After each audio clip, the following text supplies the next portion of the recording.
વડોદરામાં ગુજરાતના વધતા સરકારી દેવા મુદ્દે ચિંતા. વડોદરા શહેરમાં ગુજરાત રાજ્ય પર સતત વધી રહેલા સરકારી દેવા મુદ્દે હવે ચિંતા વ્યક્ત થવા લાગી છે. શહેરના સામાજિક કાર્યકરોએ આ મુદ્દે સરકાર સામે અનેક પ્રશ્નો ઉઠાવ્યા છે અને દેવા અંગે પારદર્શિતા રાખવાની માંગ કરી છે. કાર્યકરોના જણાવ્યા અનુસાર જાહેર આંકડાઓ મુજબ ગુજરાત રાજ્ય પર કુલ દેવું લાખો કરોડ રૂપિયાની સપાટીએ પહોંચી ગયું છે, જે રાજ્યની આર્થિક સ્થિતિ માટે ચિંતાજનક બની શકે છે. આવેદનપત્રમાં પ્રશ્ન ઉઠાવવામાં આવ્યો છે કે જો ગુજરાતને મોડલ રાજ્ય તરીકે રજૂ કરવામાં આવે છે તો રાજ્ય પર આટલું મોટું દેવું કેમ વધ્યું છે અને તેના બદલામાં સામાન્ય જનતાને શું વાસ્તવિક લાભ મળ્યો છે. સાથે જ દર વર્ષે નવા દેવા લેવાની જરૂર શા માટે પડે છે, દેવા પર ચૂકવાતું વ્યાજ કેટલું છે અને તેની સંપૂર્ણ માહિતી જાહેર કરવાની માંગ પણ કરવામાં આવી છે. સામાજિક કાર્યકરોએ સરકારને દેવા અને તેના ઉપયોગ અંગે પારદર્શિતા રાખવા તેમજ દેવું ઘટાડવા માટે સ્પષ્ટ આયોજન જાહેર કરવાની માંગ કરી છે. આ મુદ્દે જનજાગૃતિ લાવવા પ્રતિકાત્મક વિરોધ કાર્યક્રમ કરવાની પણ જાહેરાત કરવામાં આવી છે. બેન, જો તમારું આજે રજૂઆત હતી કલેક્ટર ઓફિસમાં, શેના માટે હતી અને શું કહેવા માંગશો તમે? ગુજરાત સરકારે 4.30 લાખ કરોડનું જે દેવું કર્યું છે તેમ છતાં જનતા પાણી માટે વલખા મારે છે. રોડ રસ્તા પર ખાડા સિવાય બીજું કંઈ છે નહીં. ગટરોને ઢાંકણા નથી, સ્વચ્છ હવા મળતી નથી. અનાજની લાઈનમાં બધાએ 5 કિલો અનાજ માટે પણ ઊભું રહેવું પડે છે અને હવે તો જનતાને 1 કિલો મીઠું પણ તમારે આપવું પડે છે. તો કયા પ્રકારનો તમે વિકાસ કર્યો છે અને આ 4.30 લાખ કરોડ તમે ક્યાં વાપર્યા એનો હિસાબ માંગવા માટે અમે આજે જિલ્લા અધિકારીની કચેરી પર આવ્યા છે.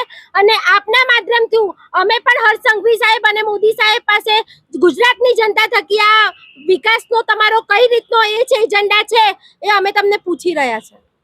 આપનું નામ? ભાવિકા ચાંડોલે, સામાજિક કાર્યકર. આપનું રજૂઆતના વિષયમાં તમે તો ચર્ચામાં મીડિયામાં બતાવો. આજે જ્યારે મોટી સ્ટેજ પર મોટા સ્ટેજો પર મોદીજી ભાષણ આપી રહ્યા છે કે ડિજિટલ ઇન્ડિયા બનાવવાનું છે, આ ડિજિટલ ઇન્ડિયા દેખાઈ રહ્યું છે. અત્યારે ગેસ નથી મળતો અને ગેસ માટે જે સ્મૃતિ ઈરાની બેન બોલતા હતા કે આ ગેસ બહુ મોંઘો થઈ ગયો, જ્યારે 900 રૂપિયા ભાવ થયેલો ત્યારે, તો અત્યારે સ્મૃતિ ઈરાની તો સંતાઈ ગયા છે. અને અત્યારે તમે જોઈ રહ્યા છો કે જે સુરતની અંદર, અમદાવાદની અંદર બહારના મજૂરો જે કામ કરવા આવ્યા હતા એમને ગેસ 4,000 માં લેવો પડે છે. જે 500 રૂપિયા દહાડી પાડે છે એ 4,000 નો ગેસ કઈ રીતે લઈ શકે? અને ગેસ મળતો નથી. અત્યારે આ ગામડાનું જીવન અમે જીવી રહ્યા છીએ. અત્યારે ગેસ નથી મળતો, ઘરે ઘરે ચૂલા સળગાવવા પડે છે અને ચૂલા સળગાવીને આ ડિજિટલ ઇન્ડિયા છે.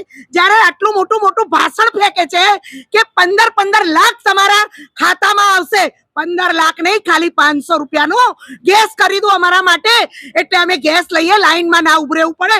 અત્યારે લોકો લાઈનમાં વલખા મારે છે, 5,000 રૂપિયા લઈને વલખા મારી રહ્યા છે, છતાં એમને ગેસ મળતો નથી.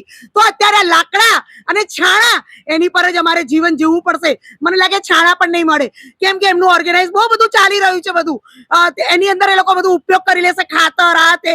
અત્યારે કોઈ નેતા બહાર આવે છે કે અમારે ગેસ નથી? કોઈ નેતા કહે છે કે અમારી ગટર બગડી છે? અત્યારે તમે જુઓ, ઠેર ઠેર ગટરો નહીં, ભૂવા પડી રહ્યા છે. ભૂવાની જગ્યાએ હવે કુવા પણ નીકળી રહ્યા છે અત્યારે. તો એ શું આ વિકાસ છે? અને વિકાસ માટે હમણાં થોડાક દિવસ પહેલા જ હર્ષ સંઘવી આવ્યા હતા અને ઘણું બધું બજેટ આપીને ગયા છે. અને બજેટ આપણું આવ્યું છે તો બજેટ વપરાય છે ક્યાં? એ લોકોને 5-5 કરોડના બંગલા બનાવવા છે, કેટલાક ફાર્મ હાઉસ બનાવવા છે. એક દરવાજા એમના જઈ આવો 10-10 લાખના. અને અમારે પોતાનો ગેસ પોતાના મહેનતથી અમે લાવેલા એ પણ અત્યારે અમારી પાસે નથી. ભિખારી ઇન્ડિયા થઈ ગયું છે અત્યારે, ભિખારી. અને હું કહેવા માંગુ છું મોદીજીને કે મોદીજી, મોટા ભાષણો ના કરો.